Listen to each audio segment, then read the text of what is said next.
मैं इंजीनियर अभिषेक शुक्ला आप सभी का बहुत बहुत स्वागत करता हूं। मैं साइंस में फिजिक्स के बहुत ही इंपॉर्टेंट चैप्टर प्रकाश से संबंधित जानकारियां आप सभी के सामने ला रहा हूं। आज मैं आपको उत्तल दर्पण में प्रतिबिंब का बनना, उसकी स्थिति, प्रतिबिंब की स्थिति, वस्तु की स्थिति, प्रतिबिंब का आकार एवं उसकी प्रकृति के बारे में मैं आपको जानकारी दूंगा।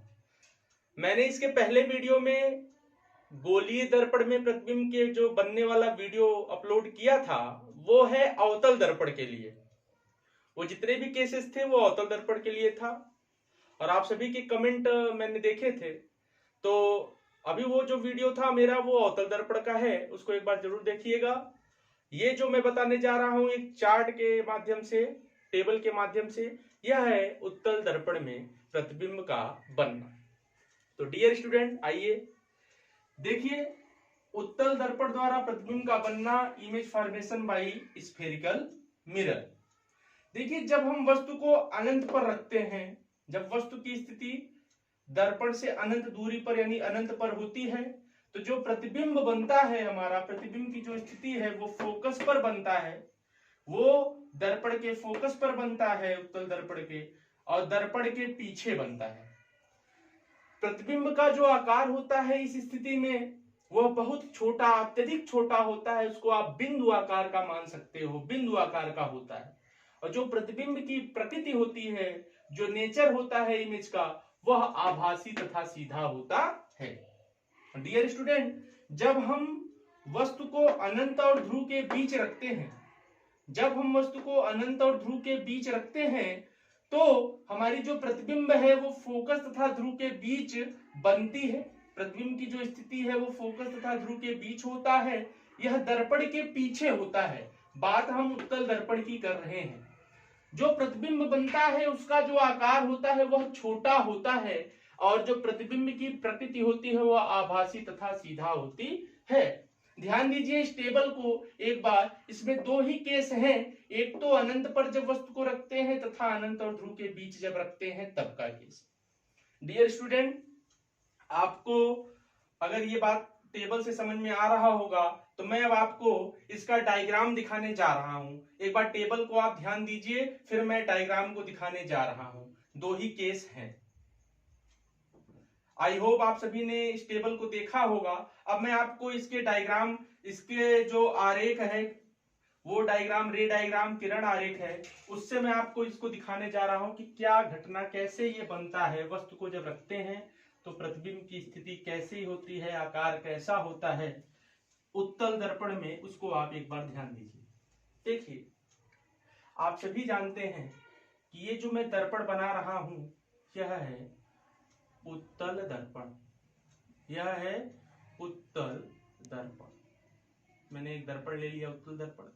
आप जानते हैं यह इसका क्या है, मुख्य अक्ष है, यह इसका ध्रुव है, यह इसका क्या है, मुख्य अक्ष, ये लाइन, यह है मुख्य अक्ष। आप सभी जानते हैं कि मुख्य अक्ष के समांतर चलने वाली प्रकाश की किरणें जब अपवर्तन की हमारे सामने यहाँ परावर्तन की घटना, अपवर्तन की नहीं, यहाँ परावर्तन की घटना घटती है। ध्यान दीजिएगा, मुख्य अक्ष के समांतर चलने वाली प्रकाश की किरणें दर्पण से परावर्तन के पश्चात मुख्य फोकस से आती हुई प्रतीत होती हैं उत्तल दर्पण में। ठीक है, यहां फोकस होता है। ध्यान दीजिए, तो जैसे अगर हमने वस्तु को अनंत पर रख दिया, अनंत पर रखी वस्तु का प्रतिबिंब, ये वस्तु है हमारी ए और बी। तो ध्यान दीजिए ये घटना घटेगी जब ये मुख्य अक्ष के समांतर होगी किरण, तो ये परावर्तन के पश्चात कहां से, फोकस पर मिलती है और एकदम बिंदु आकार का, कैसे आकार का, बिंदु आकार का होता है। यह दर्पण, ये है दर्पण के पीछे बनता है। दर्पण के इसका प्रतिबिंब कहां बनेगा, पीछे बनेगा, सीधा एवं आभासी बनता है। यह है पहली स्थिति में, केस फर्स्ट, पहली स्थिति। दर्पण हमने कौन सा लिया है, उत्तल दर्पण। ध्यान दीजिएगा, मैं आपको इसके सेकंड केस का भी डायग्राम दिखाने जा रहा हूं, ध्यान से समझिएगा। बहुत ही सरल और आसान तरीके से मैं आपको समझाने का प्रयास कर रहा हूं। देखिए इधर फिर से मैंने ले लिया उत्तल दर्पण। सेकेंड केस कहता है जब वस्तु को ध्रुव तथा अनंत के बीच रखेंगे। मान लीजिए इसका ध्रुव है P और अनंत के बीच का मतलब यहां कहीं हमने रख दिया वस्तु को A B। तो ध्यान दीजिएगा, जब मुख्य अक्ष के समांतर किरण जाएगी तो वह मुख्य फोकस से आती हुई प्रतीत होगी, जो इसकी परावर्तित किरण होगी मुख्य फोकस से। और आप सभी को मैंने गोलीय दर्पण में जो किरण आरेख है उसमें मैंने आपको एक केस बताया था कि जब किरण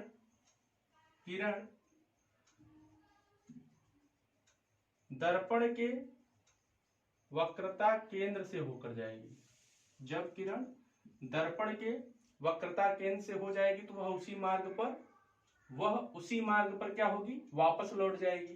तो देखिए ये वक्रता केंद्र वाली परावर्तित किरण इधर से जा रही है और ये फोकस वाली है, तो ये यहाँ इसको एक दूसरे को प्रतिच्छेद, तो यही इसका प्रतिबिंब बनेगा A डैश B डैश। ठीक है, और यह जो प्रतिबिंब है वह छोटा होगा, सीधा तथा आभासी होगा और दर्पण के पीछे होगा। तो डियर स्टूडेंट, ये मैंने दो केस जो है उत्तल दर्पण में जो प्रतिबिंब बनता है, इन दोनों केसों के बारे में मैंने आपको यहाँ जानकारी दी। आई होप आपको ये जानकारी समझ में आई होगी। अगर आपको ये जानकारियां समझ में आ रही हैं जो मैं ला रहा हूं, तो आप मेरे इस वीडियो को जरूर लाइक करिएगा और हमारे इस चैनल को जरूर सब्सक्राइब करिएगा और अपने पढ़ने वाले सहपाठियों के साथ जरूर इस वीडियो को शेयर करिएगा। आप सभी का बहुत बहुत धन्यवाद।